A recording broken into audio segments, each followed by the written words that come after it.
হ্যাঁ, আল্লাহ ওই কথা নোট করতেছে, বলছে আল্লাহ আল্লাহ তাআলা বলতেছেন ওয়াল্লাহু ইয়াসিমুকা মিনান নাস। আল্লাহু আকবার। হে রাসূল, আপনি যখন কোরআন দিয়ে যখন আপনি বয়ান করবেন, কোরআন দিয়ে যখন আপনি ব্যাখ্যা করবেন, তখন আপনার মামলা হবে, হামলা হবে, জরিমানা হবে, আপনাকে রাষ্ট্রদ্রোহী করা হবে, আপনার প্রতি মাজলুমের প্রতি আপনাদের অত্যাচার করা হবে, আপনাকে অন্যায় ভাবে মার দিবে। সব যতগুলা অত্যাচার করবে সবগুলা মনে ইমানদার জান্নাত থেকে পালিয়ে যাচ্ছে নাকি? জেলে ভরে জুলুম করে এমন ভাঙা যাবে না, অত্যাচারের শিকল দিয়ে এমন বাঁধা যাবে না। আমরা শক্ত হব সীসার মতো, আসবে বিপদ বাধা যত। শক্ত হব সীসার মতো, আসবে বিপদ বাধা যত। রক্ত প্রাণের খুন ঝরাবো, দিক পরাজয় মানব না, দিক পরাজয় মানব না, দিক পরাজয় মানব না। ও হতাশ কেন বন্ধু তুমি, পরম শপথ নাও, আর কিছুদিন কণ্ঠে তোমার বিপ্লবী গান গাও।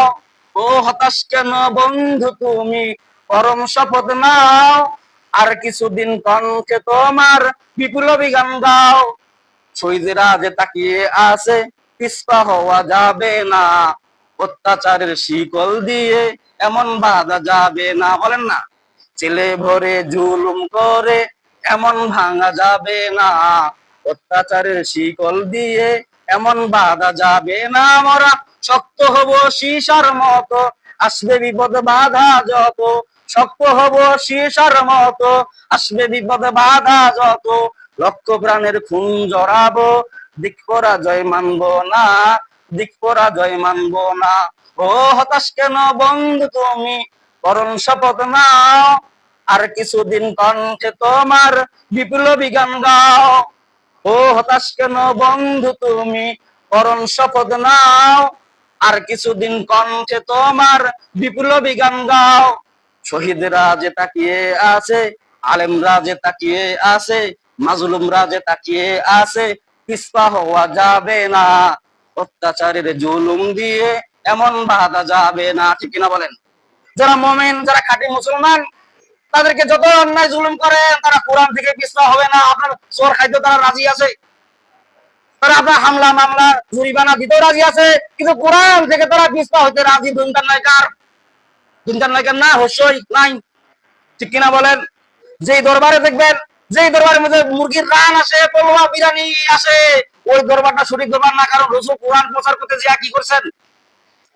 আল্লাহ পাক বলছেন আল্লাহু ইয়াসিমুকা মিনান নাস, ইন্নাল্লাহা লা ইয়াহদিল কওমাল কাফিরিন। আল্লাহু আকবার। আল্লাহ পাক বলতেছেন, হে রাসূল, আপনি যখন কোরআন দিয়া মানুষকে যখন শাসন করবেন, রাষ্ট্র চালাবেন, যখন কোরআনের আইন যদি প্রতিষ্ঠিত করবেন, তখন আপনার প্রতি একটার পর একটা বিপদ এই জালিমের বাচ্চারা আপনার সাথে অত্যাচার করবে। আল্লাহ বলে, না জানি এটা আয়াত নাযিল করছেন নাকি? হ্যাঁ, আপনার দরবার, আপনি এমন ভাবে কোরআন প্রচার করেন, হাদিস প্রচার করেন, কোরআন হাদিস প্রচার কারণে আপনার মুরগির রান আসে, পোলো আসে, বিরিয়ানি আসে, আর নবীজি তায়েফের ময়দানে দাওয়াত দিতে যায়, মার খায়। আর আপনার দাওয়াত, এই দাওয়াত এক সমান। বাড়ির মধ্যে ফকির নিয়ে যায় ভিক্ষা করার জন্য, বলে লা ইলাহা ইল্লাল্লাহু মুহাম্মাদুর রাসূলুল্লাহ, তাকে একটা ভিক্ষা দাও। ওর কালেমা আর আপনার কালেমা, দুটা কালেমা এক নয়। এর কালেমার কারণে সে মার খায়। তার মানে কি, জীবনদাতা এবং সবকিছু দাতা আল্লাহ ছাড়া আর কেউ নাই। এই কথা যখনই বলে, তখনই মাজলুমের উপর, জালিমের বাচ্চারা তারা মাজলুমের প্রতি অত্যাচার করে। ঠিক না বলেন? অসহায় লোকের মধ্যে অত্যাচার করে, পেটের মধ্যে লাথি দেয়, মানুষের জমিন দখল করে, অত্যাচার ভাবে দখল করে, অন্যায় ভাবে নেয়, আর ওকে আবার লাথি দেয়, ওরে নামে আবার মামলা করে, হামলা করে। যখন কোরআন থেকে যখন কথা বলবেন, তখন ওরে বিরুদ্ধে অ্যাকশন নেয়।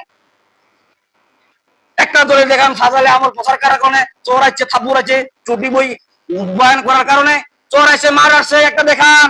এক নাম্বার কোরআন হাদিস প্রচার করার কারণে আল্লামা সাইদি ফাইজি, আল্লামা সাইদি মৃত্যুবরণ করেছেন। ইসলাম থেকে পিছপা হয়েছে নাকি? মাথা নত করে নাই। যত আলেমদেরকে যারা অত্যাচার করছে, অন্যায় ভাবে জুলুম করছে, তারা সব না ইমানদার নাকি? ওদেরকে জিজ্ঞাসা করবার, উজু জানে না, গোসল জানে না, ওরা তো জানেই না। ওই জন্য আলেমদেরকে ওরা খারাপ ভাবে মন্তব্য ভালো মানুষ কখনো খারাপ মানুষকে মন্তব্য কি করবে? তারা ভালো মানুষকে ভালো মন্তব্য করবে, ঠিক কিনা বলেন? আল্লাহ পাক ওই কথাই বলতেছেন, ইন্নাল্লাহা লা ইয়াহদিল কওমাল কাফিরিন। আল্লাহু আকবার।